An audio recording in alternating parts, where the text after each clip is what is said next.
Hello hi ನಮಸ್ಕಾರ welcome to food media. ನಾನು ಶರತ್ ಕುಮಾರ್.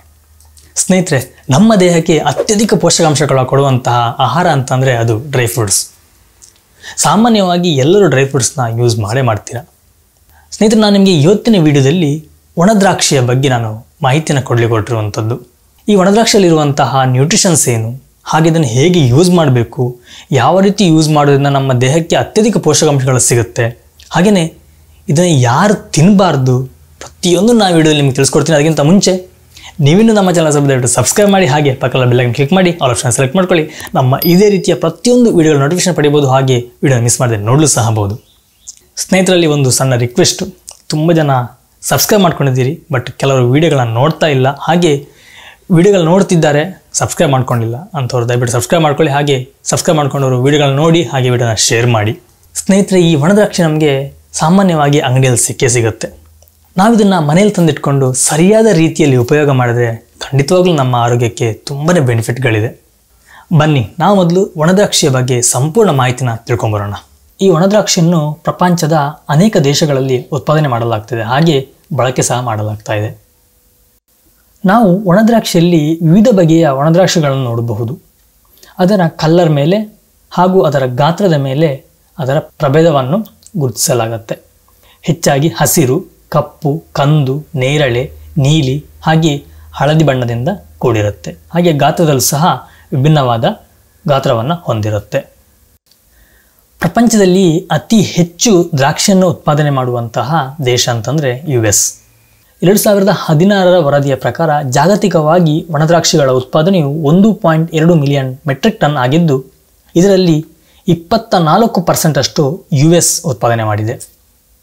ಇನ್ನು ನಾವು ಒಣದ್ರಾಕ್ಷಿಯಲ್ಲಿರುವಂತಹ ಪೌಷ್ಟಿಕಾಂಶಗಳು ಅಂದರೆ ನ್ಯೂಟ್ರಿಷನ್ ಏನನ್ನೋದನ್ನ ನೋಡ್ಕೊಂಬರೋಣ.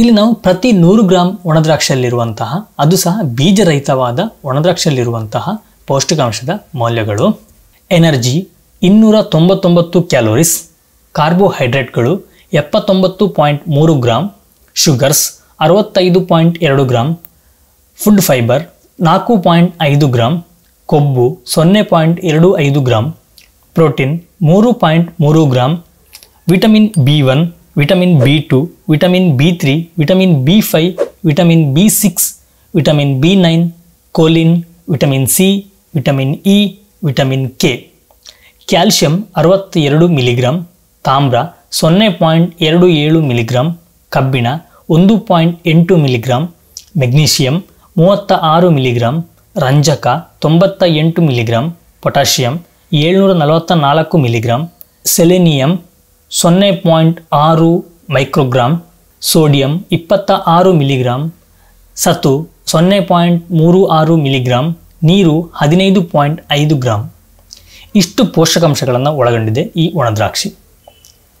ಇಷ್ಟು ಪೋಷಕಾಂಶಗಳನ್ನು ಒಳಗೊಂಡಿರುವಂಥ ಒಣದ್ರಾಕ್ಷಿನ ನಾವು ಯಾವ ರೀತಿ ತಿನ್ನಬೇಕು, ಇದನ್ನು ತಿನ್ನೋದ್ರಿಂದ ನಮ್ಮ ದೇಹಕ್ಕೆ ಏನೆಲ್ಲ ಬೆನಿಫಿಟ್ಗಳಿದೆ ಅಂತ ನಾವು ನೋಡ್ಲಿಕ್ಕೆ ಹೊರಟ್ರೆ, ಸಾಮಾನ್ಯವಾಗಿ ಪ್ರತಿಯೊಬ್ಬರಿಗೆ ಗೊತ್ತಿರೋದೇನಂತಂದರೆ ಒಣದ್ರಾಕ್ಷಿನ ತಿನ್ನೋದ್ರಿಂದ ದೇಹದ ತೂಕ ಹೆಚ್ಚಾಗುತ್ತೆ ಅನ್ನೋದು.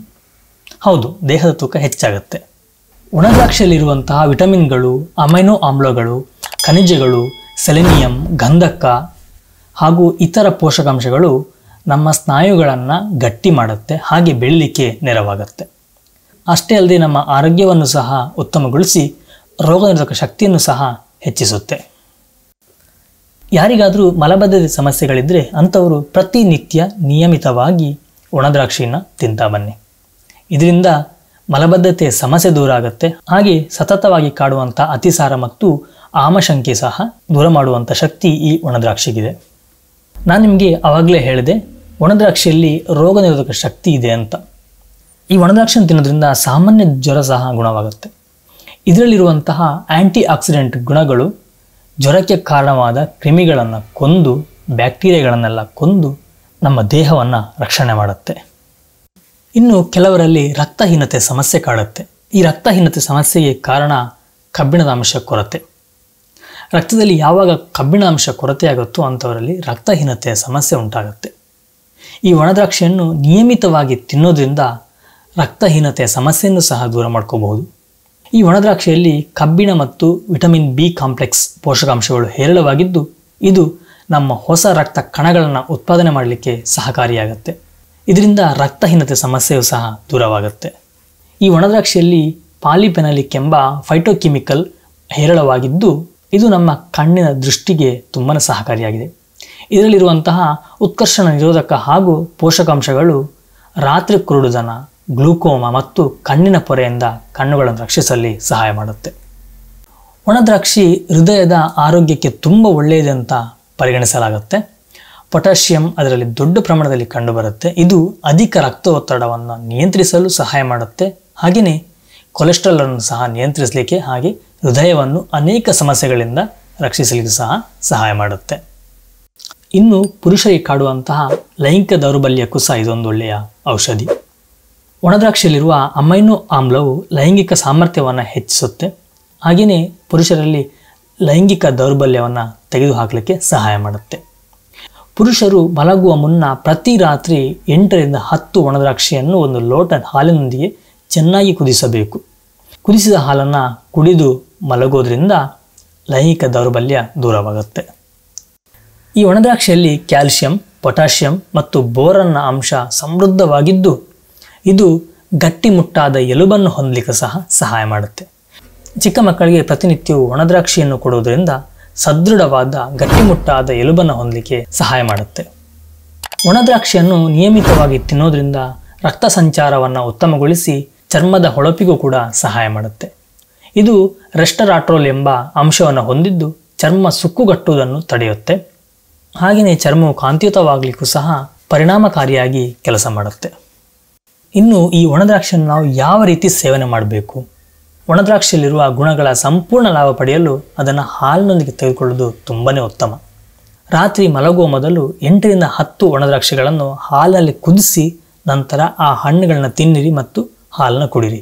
ಇದರಿಂದ ನಿಮಗೆ ಸಾಕಷ್ಟು ಲಾಭಗಳು ಸಿಗುತ್ತೆ. ಇದಲ್ಲದೆ ಇದನ್ನು ನೀರಿನಲ್ಲಿ ನೆನೆ ಹಾಕಿ ನೀವು ಮಾರನೇ ದಿನ ಬೆಳಿಗ್ಗೆ ಖಾಲಿ ಹೊಟ್ಟೆಯಲ್ಲಿ ಸಹ ತಿನ್ಬೋದು. ಹಾಗೆ ಆ ನೀರನ್ನು ಸಹ ಕುಡಿಬೇಕು. ಇದು ಸಹ ನಮ್ಮ ದೇಹಕ್ಕೆ ಬೇಕಾದಂಥ ಪೋಷಕಾಂಶಗಳನ್ನು ನೀಡುತ್ತೆ. ಇನ್ನು ಈ ಒಣದ್ರಾಕ್ಷಿಯನ್ನು ಹೆಚ್ಚಾಗಿ ತಿಂದರೆ ಏನಾದರೂ ಸೈಡ್ ಎಫೆಕ್ಟ್ಗಳು ಇದೆಯಾ? ಖಂಡಿತವಾಗ್ಲೂ ಇದೆ. ನಾನು ನಿಮಗೆ ಪ್ರತಿ ಸಲ ಹೇಳುವ ಹಾಗೆ ಅತಿಯಾದರೆ ಅಮೃತನೂ ವಿಷ ಅನ್ನೋ ಒಂದು ಮಾತಿದೆ. ಹೆಚ್ಚು ಒಣದ್ರಾಕ್ಷಿಯನ್ನು ತಿನ್ನೋದ್ರಿಂದ ಅತಿಸಾರ ಉಂಟಾಗುವಂಥ ಸಾಧ್ಯತೆಗಳಿದೆ. ಸ್ತನಪಾನ ಮಾಡಿಸುವಂಥ ತಾಯಿಯಂದರು ಒಣದ್ರಾಕ್ಷಿಯನ್ನು ಹೆಚ್ಚು ಸೇವನೆ ಮಾಡದೇ ಇರುವುದು ತುಂಬಾ ಉತ್ತಮ. ಹಾಗೆಯೇ ಈ ಮಧುಮೇಹಿಗಳು ಸಹ ವೈದ್ಯರ ಸಲಹೆ ಇಲ್ಲದೆ ಒಣದ್ರಾಕ್ಷಿಯನ್ನು ತಿನ್ನಲಿಕ್ಕೆ ಹೋಗಬೇಡಿ. ನಿಮಗೆ ತಿನ್ನಲೇಬೇಕು ಅಂತಂದರೆ ನೀವು ದಯವಿಟ್ಟು ನಿಮ್ಮ ಡಾಕ್ಟ್ರನ್ನ ಸಲಹೆ ಪಡೆದು ಆಮೇಲೆ ತಿನ್ನಿ. ತುಂಬಾ ಒಳ್ಳೆಯದು. ಕೆಲವು ಸಜೆಷನ್ ಮಾಡ್ತಾರೆ ತಿನ್ನಬಹುದು ಅಂತ, ಬಟ್ ನಾನು ಹೇಳ್ತೀನಿ ನೀವು ತಿನ್ನೋ ಮುಂಚೆ ನಿಮ್ಮ ಡಾಕ್ಟ್ರನ್ನ ಕೇಳಿ ತಿನ್ನೋದು ತುಂಬ ಒಳ್ಳೆಯದು. ಯಾಕಂತಂದರೆ ನಿಮ್ಮ ದೇಹದ ಸ್ಥಿತಿ ಇನ್ನೊಬ್ಬರ ದೇಹದ ಸ್ಥಿತಿಗೂ ತುಂಬ ಡಿಫ್ರೆನ್ಸ್ ಇರುತ್ತೆ. ಹಾಗಾಗಿ ನಿಮ್ಮ ಡಾಕ್ಟ್ರನ್ನೊಂದು ಸಲಹೆ ಪಡೆಯಿರಿ. ಹಾಗೆಯೇ ಇನ್ನೊಂದು ಪ್ರಶ್ನೆ, ನಿಮ್ಮಲ್ಲಿ ಎಷ್ಟು ಜನ ಒಣದ್ರಾಕ್ಷಿಯನ್ನು ತಿನ್ನುವಂಥ ಹವ್ಯಾಸವನ್ನು ಮಾಡ್ಕೊಂಡಿದ್ದೀರಿ? ನನಗೆ ಬೇಗನೆ ಕಮೆಂಟಲ್ಲಿ ತಿಳಿಸಿ, ನೋಡೋಣ ಎಷ್ಟು ಜನ ತಿಂತಿದ್ದೀರಾ ಅನ್ನೋದು. ಸ್ನೇಹಿತರೆ, ನೋಡಿದ್ರಲ್ಲ, ಇದಿಷ್ಟು ಒಣದ್ರಾಕ್ಷಿಯ ಮಾಹಿತಿಯಾಗಿತ್ತು.